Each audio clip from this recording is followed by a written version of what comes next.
রহমতুল্লিল আলামিন ফাউন্ডেশনের উদ্যোগে আয়োজিত আজকের এই রহমতুল্লিল আলামিন কনফারেন্সের উপস্থিত সম্মানিত সভাপতি বিদগ্ধ আলেমে দ্বীন মোহতারাম হযরত মাওলানা মুফতি সাখাওয়াত হোসেন গাজী হাফিজাহুল্লাহ, উপস্থিত বাংলাদেশের শীর্ষস্থানীয় আলেমে দ্বীন হযরত পীর সাহেব মধুপুর আব্দুল হামিদ হাফিজাহুল্লাহ, উপস্থিত রয়েছেন দেশের বরেণ্য অন্যান্য উলামায়ে কেরাম এবং আমার প্রাণপ্রিয় ছাত্র বন্ধুগণ, রাসূল আকরাম সাল্লাল্লাহু আলাইহি ওয়াসাল্লামের আশিক উম্মতেরা। অত্যন্ত আবেগাপ্লুত আমরা আজকের এই কনফারেন্সে সম্মিলিত হতে পেরে। এর আগের কনফারেন্সটি শেষ মুহূর্তে যখন বানচাল করে দেয়া হয়, সেই ঘটনার সাথে কিছু হৃদয় বিদারক স্মৃতি আমিও বহন করে চলেছি। আজকের এই আনন্দ ঘন সময়ে মহান রব্বুল আলামিনের দরবারে শুকরিয়া আদায় করছি, যিনি রহমতুল্লিল আলামিনের আলোচনায় বাধা প্রদানকারীদেরকে সমলে উৎখাত করে দিয়েছেন এবং আমাদের জন্য এই উন্মুক্ত পরিসরে মুহাম্মদুর রাসূলুল্লাহ সাল্লাল্লাহু আলাইহি ওয়াসাল্লামের সিরাত নিয়ে আলোচনা এবং কার্যক্রম পরিচালনা করার সুযোগ করে দিয়েছেন, তৌফিক দান করেছেন। আল্লাহুম্মা লাকাল হামদু ওয়া লাকাশ শুকর। রহমতুল্লিল আলামিন ফাউন্ডেশন সমাজে নবীজির সিরাত চর্চাকে ব্যাপকতর করার বহুমুখী উদ্যোগ নিয়ে প্রতিষ্ঠিত একটি ফাউন্ডেশন এবং একটি সংস্থা। এই সংস্থার পক্ষ থেকে বহুমুখী কার্যকলাপ পরিচালনার উদ্যোগ রয়েছে। আজকের এই কনফারেন্সটিও তার মধ্যে অন্যতম একটি। বিভিন্ন বিষয়ভিত্তিক আলোচনাগুলোকে ভাগ করে দিয়ে বিদগ্ধ আলোচকদের জন্য বিষয়বস্তু নির্ধারণ করা হয়েছে। আমার জন্য একটি বিষয় নির্ধারণ করা হয়েছে, সেই বিষয়ে যদিও দীর্ঘ আলোচনা করার এখন অবকাশ নেই। সুষম অর্থনীতি প্রণয়নে মুহাম্মদুর রাসূলুল্লাহ সাল্লাল্লাহু আলাইহি ওয়াসাল্লামের অবদান। এই ক্ষেত্রে আমি দুটি উদ্ধৃতি উপস্থাপন করছি। রাসূল সাল্লাল্লাহু আলাইহি ওয়াসাল্লাম যে অর্থ ব্যবস্থা বিশ্ব মানবতার কল্যাণে প্রবর্তন করেছিলেন, শুধু প্রবর্তন না, প্রতিষ্ঠিত করেছিলেন, তার অন্যতম মৌলিক দুটি নীতিমালা ছিল কাইলা ইয়াকুনা দুলাতান বাইনাল আগনিয়াই মিনকুম, সম্পদ যেন সমাজের কোন নির্দিষ্ট একটি শ্রেণীর হাতে কুক্ষিগত না হয়ে যায়। এটা ছিল রাসূল সাল্লাল্লাহু আলাইহি ওয়াসাল্লামের পূর্ণ অর্থ ব্যবস্থার মৌলিক একটি নীতিমালা। সম্পদ কোন একটা বিশেষ শ্রেণীর কাছে বৈধভাবেও কুক্ষিগত হতে পারবে না। অবৈধভাবে দুর্নীতির মাধ্যমে, ঘুষখুরি সুদখুরির মাধ্যমে অথবা সম্পদ পাচারের মাধ্যমে, এর মাধ্যমে সম্পদ কুক্ষিগত করার তো প্রশ্নই আসে না। যে রাষ্ট্র ব্যবস্থায় আল্লাহ রাসূল সাল্লাল্লাহু আলাইহি ওয়াসাল্লাম প্রণীত অর্থ ব্যবস্থা কার্যকর হবে, সেই রাষ্ট্র ব্যবস্থার ধনী থেকে দরিদ্র পর্যন্ত প্রতিটি মানুষ যার যার নিত্য প্রয়োজন পূরণ করার প্রয়োজনীয় অর্থের সরবরাহ তার কাছ পর্যন্ত পৌঁছে যাবে অর্থ ব্যবস্থার স্বাভাবিক গতিতে। এমনকি আমরা জানি যে যাকাত প্রদান করা মানুষের প্রত্যেকটি সম্পদশালী মানুষের জন্য ফরজ।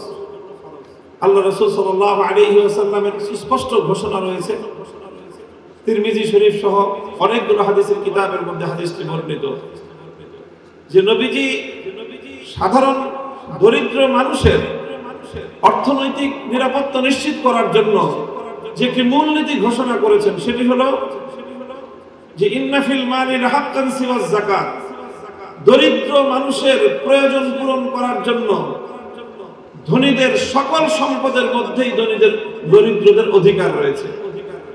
দরিদ্র কোনো মানুষ যদি তার জীবন মরণের সংকট দেখা দেয়, তার জীবন বাঁচানোর প্রশ্ন চলে আসে, তার সন্তানের জীবন বাঁচানোর প্রশ্ন চলে আসে, তাহলে ধনী শুধুমাত্র যাকাত দিয়ে ক্ষান্ত থাকতে পারবে না, বরং এলাকার ধনীদের সকল সম্পত্তিগুলো দরিদ্রদের জীবন বাঁচানো পরিমাণ প্রয়োজন পূরণ করার জন্য সকল সম্পদ প্রয়োজনে বাজেয়াপ্ত হয়ে সকল দরিদ্রের মধ্যে বণ্টিত হবে। ইসলাম প্রদত্ত এই অর্থ ব্যবস্থা, রাহমাতুল্লিল আলামিন সাল্লাল্লাহু আলাইহি ওয়াসাল্লাম প্রণীত অর্থ বন্টনের এই নীতি যদি আজকের এই পৃথিবীতে বাস্তবায়িত হতো, তাহলে এই পৃথিবীর কোন জায়গায় একজন দরিদ্র মানুষও অনাহারে অর্থাহারে দিনাতিপাত করত না। কাজেই আজ এই যে অর্থ ব্যবস্থা নিয়ে পৃথিবীতে এখন যে পুঁজিবাদী অর্থ ব্যবস্থার যে পশ্চিমা সভ্যতার কাছে আজকে আমরা পৃথিবীবাসী, গোটা দুনিয়া আজ তাদের হাতে জিম্মি। এজন্যই তারা সমাজ থেকে রাসূল সাল্লাল্লাহু আলাইহি ওয়াসাল্লামের আদর্শের কার্যকারিতাকে বিনষ্ট করতে চায়। এজন্যই, কারণ পশ্চিমা সমাজ ব্যবস্থার সকল অন্যায় এবং অবিচারের মূল হলো তাদের পুঁজিবাদ। সারা পৃথিবী থেকে অল্প কিছু মানুষের কাছে সম্পদ কুক্ষিগত করে রেখে সেই সম্পদ সীমাহীনভাবে ভোগ বিলাসিতায় মত্ত হওয়াটাই পশ্চিমা সভ্যতার মূল কথা। এজন্যই তারা আল্লাহ রাসূল সাল্লাল্লাহু আলাইহি ওয়াসাল্লামের জীবন আদর্শকে ভয় পায়। এজন্যই তারা মুসলিম সমাজকে আল্লাহর নবীর জীবন চরিত্র থেকে দূরে সরিয়ে দিতে চায়। কারণ মুসলমানরা যদি সোচ্চার হয়ে ওঠে, আল্লাহর নবীর প্রণীত অর্থ ব্যবস্থা যদি এই পৃথিবীতে বাস্তবায়ন করার জন্য মুসলমানরা সোচ্চার হয়, তাহলে পুঁজিবাদ ধসে পড়বে। পুঁজিবাদীদের এই ভোগ বিলাসিতা ধসে পড়বে। পুঁজিবাদীদের দেশে আরেক দেশ থেকে সম্পদ লুটপাট করে বেগম পাড়া করবার কোনো সুযোগ থাকবে না। পুঁজিবাদী দেশগুলোর কর্ণধাররাও মুসলমানদের কাছে জবাবদিহিতার কাঠগড়ায় দাঁড়িয়ে যেতে বাধ্য হবে। এজন্যই তারা রাসূল সাল্লাল্লাহু আলাইহি ওয়াসাল্লামের সিরাতকে মুসলিম সমাজ থেকেও বিদায় করে দেওয়ার সব ধরনের আয়োজন করছে। এই পরিপ্রেক্ষিতে আমাদের ঐতিহাসিক দায়িত্ব এবং কর্তব্য এসে দাঁড়ায় যে আমরা তারা যেটা চাচ্ছে তাদের প্রতি কোন ধরনের ভয় ভীতি আমাদের অন্তরের মধ্যে রাখা চলবে না। পশ্চিমা সভ্যতা, ইউরোপ এবং আমেরিকার যে ভীতি এবং তাদের যে রোগ, তাদের প্রতি যে একটি আমাদের অন্তরের মধ্যে একটি হীনমন্যতা রয়েছে, মুসলিম জাতিকে আজকে এই হীনমন্যতা থেকে বেরিয়ে আসতে হবে। তাকিয়ে দেখো, আমাদেরকে অনেকে বলে যে আপনাদের কাছে আজকের আধুনিক আধুনিক এই পৃথিবীতে আপনাদের কাছে বাস্তবায়ন করার মতো কি অর্থ ব্যবস্থা আছে? এতদিন পর্যন্ত আমরা তাত্ত্বিক কথা বলতাম, এখন বলবো তাকায় দেখো, ইমারতে ইসলামিয়া মোল্লারা পরিচালনা করছে, দেওবন্দি উলামায়ে কেরাম পরিচালনা করছে। সেখানকার এই মাদ্রাসার হুজুর এবং শিক্ষকরাই ইমারতে ইসলামিয়ার টপ টু বটম গোটা প্রশাসন সবকিছু তারা পরিচালনা করছে। তোমাদের মতে তো ডক্টর সেখানে নাই। তাকায় দেখো আজকে তোমার বাংলাদেশের, আমি ডক্টর ইউনূস সাহেবকে অ্যাড্রেস করে বলি, আপনার বাংলাদেশের অর্থনীতির গতি দেখেন, প্রবৃদ্ধির তুলনা করেন ইমারতে ইসলামিয়ার অর্থ ব্যবস্থার সঙ্গে, মাথা হেট হয়ে আসবে, লজ্জা মাথা নিচু হয়ে আসবে আপনাদের। আজ ইমারতে ইসলামিয়া সারা পৃথিবীতে অর্থনৈতিক প্রবৃদ্ধির রোল মডেল হিসেবে সারা দুনিয়ার সামনে আদর্শ স্থাপন করেছে, এবং এটা হয়েছে শুধুমাত্র মুহাম্মদ আরবি সাল্লাল্লাহু আলাইহি ওয়াসাল্লাম প্রণীত অর্থনীতির নীতিগুলো অনুসরণ করার বদৌলতে। এবং এটা সম্ভব হয়েছে মোল্লাদের মাধ্যমেই, আলেম সমাজের মাধ্যমেই, যারা মাদ্রাসা পড়ুয়া তাদের মাধ্যমেই। হীনমন্যতার কোনো কারণ নাই। সেই দিন আসছে, সেই দিন আসছে, এই যে ভারত আমার নবীকে নিয়ে দুদিন পর পর ইজ্জত নিয়ে নবীর উপরে কটাক্ষ করে তারা যে আগুন নিয়ে খেলছে, যে আগুন নিয়ে খেলছে, এই নূপুর শর্মার এই অপকর্ম শেষ হওয়ার আগেই রামজি মহারাজ এবং নীতিশ নারায়ণ রানে তারা এভাবে একের পর এক আল্লাহর নবীকে কটাক্ষ করে আসলে মূলত তারা ভারতবর্ষ জুড়ে যুদ্ধের তামামা বাজাতে চায়। ওরা আমাদেরকে উস্কানি দিচ্ছে, যদি মুসলমান তোমরা তোমাদের নবীকে ভালোবেসে থাকো তাহলে আসো, তোমাদের সঙ্গে আমরা যুদ্ধ করব, সংগ্রাম, তোমাদের সঙ্গে আমরা লড়াই করব।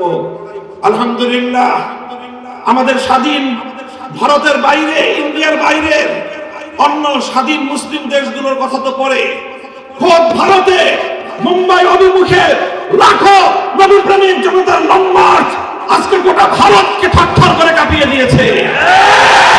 আমরা ভারতের মুসলমান দেশকে অভয় দিতে চাই, তাদেরকে সহমর্মিতা জানিয়ে বলতে চাই, যদি নরেন্দ্র মোদীরা হিন্দুত্ববাদ প্রতিষ্ঠার জন্য আমার নবীকে বারবার আঘাত করতে চায়, আমরা এই উপমহাদেশের প্রায় 100 কোটি মুসলমান ভারতকে খান করার জন্য যা করতে হয় তাই করবো আমরা।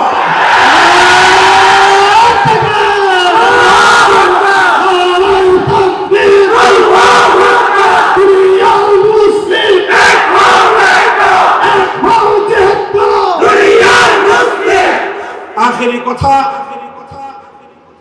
আমাদের অন্তর্বর্তীকালীন সরকারের উপদেষ্টাদেরকে বলি, দেখেন একটা আমি স্মৃতিচারণ করি অতীতের এক সময়ের।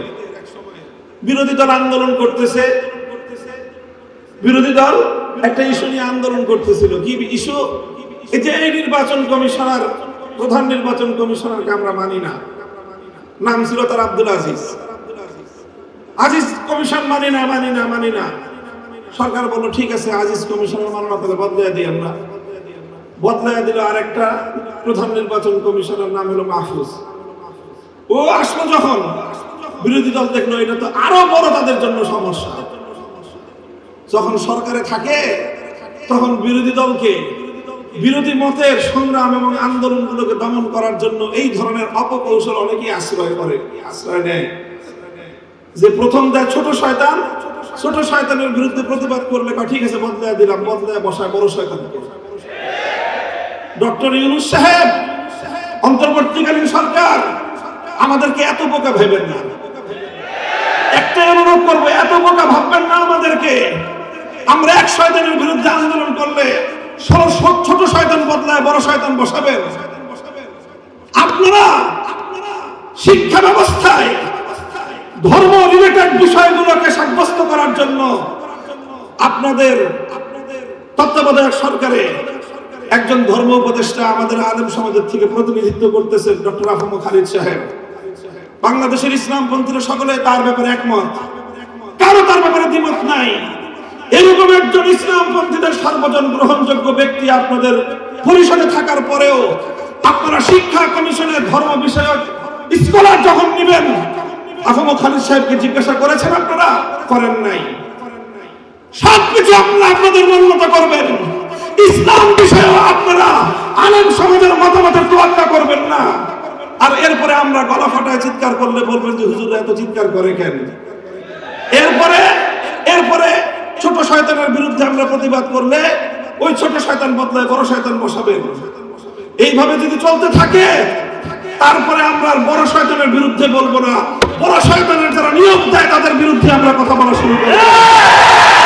মনে রাখবেন, আমরা যদি কথা বলা শুরু করি বাংলাদেশে আমাদেরকে মোকাবেলা করা এতটা সহজ হবে না। কারণ আমরা যতটা সহজে আল্লাহর দিনের জন্য রক্ত দিতে পারি, আর কেউ এতটা সহজে রক্ত দিতে পারে না। আমরা রক্ত দিয়ে সপ্রা চত্বর রঞ্জিত করেছি, আমরা রক্ত দিয়ে হাটহাজারী রঞ্জিত করেছি, আমরা রক্ত দিয়ে শহীদ বাড়িয়ে তৈরি করেছি। টেকনাফ থেকে তেতুলিয়া আমরা যে পরিমাণ রক্ত দিয়েছি, ফ্যাসিবাদের মোকাবেলায় আর কেউ এতটা রক্ত দেয় না।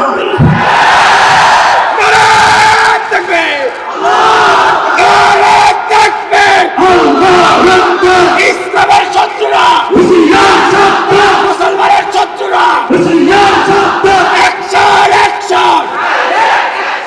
ইসলাম কেন্দ্রিক সমস্যাগুলো সমাধানের জন্য যদি রক্ত দেওয়াই হয় একমাত্র পথ, মনে রাখবেন আমাদের কাছে এত রক্ত আছে, রক্ত নিয়ে আপনাদের পিপাসা নিবারণ হবে না। আমরা বহু রক্ত দিতে পারবো, আপনারা সে রক্ত পান করে শেষ করতে পারবেন না। আমার নবীর ইজ্জত, ইসলামের গৌরব, ইসলামের মর্যাদা আমাদের কাছে এতটাই মূল্যবান, আমি এবং আমার সন্তানরা সহ আমরা রক্ত দিতে প্রস্তুত, ইসলামের প্রশ্নে আপোষ করতে প্রস্তুত না।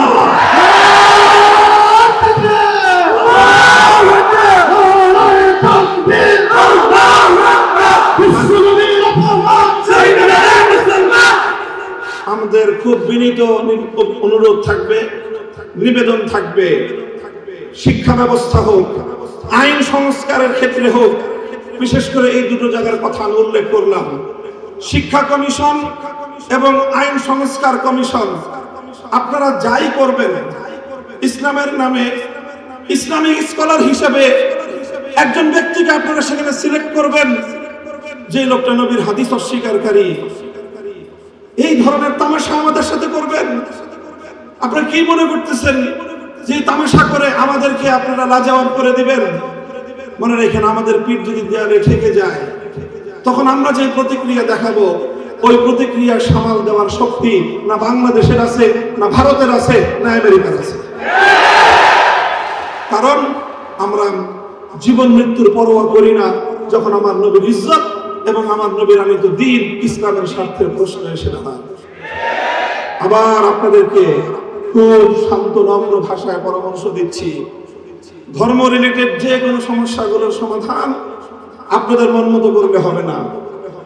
আপনাদের মাঝে আমাদের প্রতিনিধি আফম খালিদ হোসেন সাহেব আছেন, ওনার কাছ থেকে প্রত্যেকটি ধর্মীয় বিষয়ে পরামর্শ নিয়ে আলেম সমাজ রয়েছে, হেফাজতে ইসলাম রয়েছে, অন্যান্য ইসলামিক মহলগুলো রয়েছে, তাদের কাছ থেকে জিজ্ঞাসা করেন। আহলে হাদিসরা আছেন, এদেশে সুন্নিরা আছেন, দেওবন্দিরা আছেন, আমরা সকলেই ইসলামের মৌলিক প্রশ্নে কিন্তু একমত। এই অজুহাত দেখাতে পারবেন না যে হুজুর এতে 14 রকম কথা বলে। হাদিস ইনকারের বিষয়ে আমাদের সকলের বক্তব্য এক। আপনারা যে আইনগুলো সংস্কার করেছেন, সেই আইনগুলো সংস্কারের প্রস্তাবনার বিরুদ্ধে সমস্ত হুজুররা একমত। কাজেই খুব বিনীত অনুরোধ করে বলতেছি, আমরা অনেক দিন ধরে আন্দোলন করে জেল খেটে রক্ত দিয়ে ক্লান্ত, আমাদেরকে খুব তাড়াতাড়ি আবার মাঠে নামতে বাধ্য করেন না। আপনারাও ভালো থাকেন, আমাদেরকেও কিছুদিন বিশ্রাম নিতে দেন। যদি আমাদেরকে বিশ্রাম দিতে আপনাদের খুব খারাপ লাগে, তাহলে ইনশাআল্লাহ শাপলা চত্বরে আমি আপনাদেরকে দাওয়াত দিয়ে